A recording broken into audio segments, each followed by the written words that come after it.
जय जगन्नाथ। श्री शिवाय नमस्तुभ्याम। नमस्कार दोस्तों, स्वागत है आप सबका एक और रोचक वीडियो में। और जहां हम जानेंगे कि एकादशी जैसे पवित्र दिन पर पूरे भारतवर्ष में चावल खाना वर्जित माना जाता है, वहीं जगन्नाथपुरी धाम में चावल का सेवन क्यों करते हैं और क्या परंपरा का उल्लंघन है ये, या फिर इसके पीछे छिपा है कोई दिव्य रहस्य।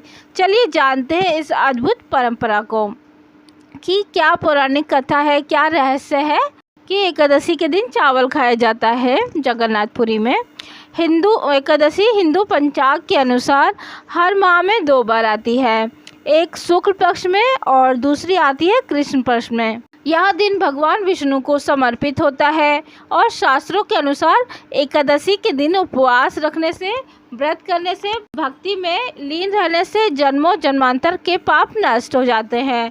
और धार्मिक मान्यता कि इस दिन अन्न विशेषकर चावल का सेवन वर्जित है, क्योंकि चावल को तामसिक गुणों वाला माना गया है। इससे खाने से मन में आलस्य आता है। साथ ही वैज्ञानिक रूप से भी एकादशी का उपवास रखना शरीर के पाचन तंत्र को विश्राम देना होता है। और फिर चावल क्यों वर्जित है? गरुड़ पुराण और विष्णु पुराण में यह स्पष्ट रूप से कहा गया है कि एकादशी को चावल खाना पाप के समान है। मान्यता है कि इस दिन अन्न के देवता अन्न में निवास नहीं करते हैं। साथ ही चावल में नमी अधिक होती है, इसे रखने में उतने ही जीवाणु पनपते हैं। एकादशी व्रत का उद्देश्य शरीर को शुद्ध और मन को सात्विक बनाना होता है, तो इसलिए इस दिन विशेष रूप से चावल का दूर रहने की सलाह दी जाती है। तो फिर पुरी में क्यों खाते हैं चावल? अब प्रश्न ये उठता है कि एकादशी पर चावल निषेध है, तो पुरी जैसे अत्यंत धार्मिक और विष्णु प्रधान स्थल पर क्यों खाया जाता है चावल?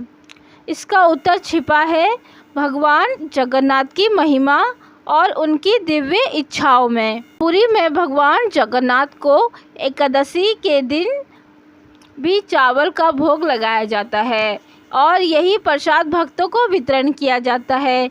इस परंपरा की जुड़ी पूरी अद्भुत नियमों और जगन्नाथ जी की विशेष लीला से जुड़ी हुई है। आइए जानते हैं पौराणिक कथा। कहा जाता है कि एक बार माता लक्ष्मी एकादशी के दिन भोजन के लिए विलंब कर रही थी और भगवान विष्णु उपवास के कारण परेशान हो रहे थे। भगवान ने आदेश किया कि एकादशी के दिन भी कुछ ऐसा भोजन बनाया जो भक्त को तृप्त कर सके। जब जगन्नाथ जी में मंदिर में एकादशी को भी महाप्रसाद के रूप में चावल और दाल और सब्जी का भोग लगाया जाता है। और चूँकि अब महाप्रसाद स्वयं भगवान का आशीर्वाद है, इसलिए उसे खाने पर कोई दोष नहीं लगता है। पुरी में नियम और परंपरा। पुरी में भगवान जगन्नाथ का मंदिर वैष्णव परंपरा का प्रतिनिधित्व माना गया है, लेकिन वह नियम विशिष्ट है। पुरी में कहा जाता है कि जो भी भगवान का प्रसाद है वह व्रत या तिथि के नियमों से परे है, यानी महाप्रसाद चाहे वो एकादशी का बना हो या अमावस्या को, वह पवित्र है, उसे ग्रहण करने से पुण्य ही प्राप्त होता है। पुरी में यह विश्वास है कि महाप्रसाद को ठुकराना स्वयं भगवान की कृपा को अस्वीकारना है। एक और दृष्टिकोण देखें, यह परंपरा हमें सिखाती है कि नियमों से बड़ा तो भाव और श्रद्धा भक्ति है। पुरी में चावल खाना सिर्फ पेट भरना नहीं है, बल्कि वह प्रसाद को आत्मसात करता है। भगवान का दिया हुआ प्रसाद चाहे एकादशी को मिले या किसी और दिन, वो परम सत्य है। पुरी के आनंद बाजार में हर दिन लाखों लोगों का महाप्रसाद वितरण किया जाता है। एकादशी के दिन भी पुरी के रसोई घर में, जो दुनिया की सबसे बड़ी रसोई घर माना जाता है, में चावल, खिचड़ी, दाल आदि बनते हैं।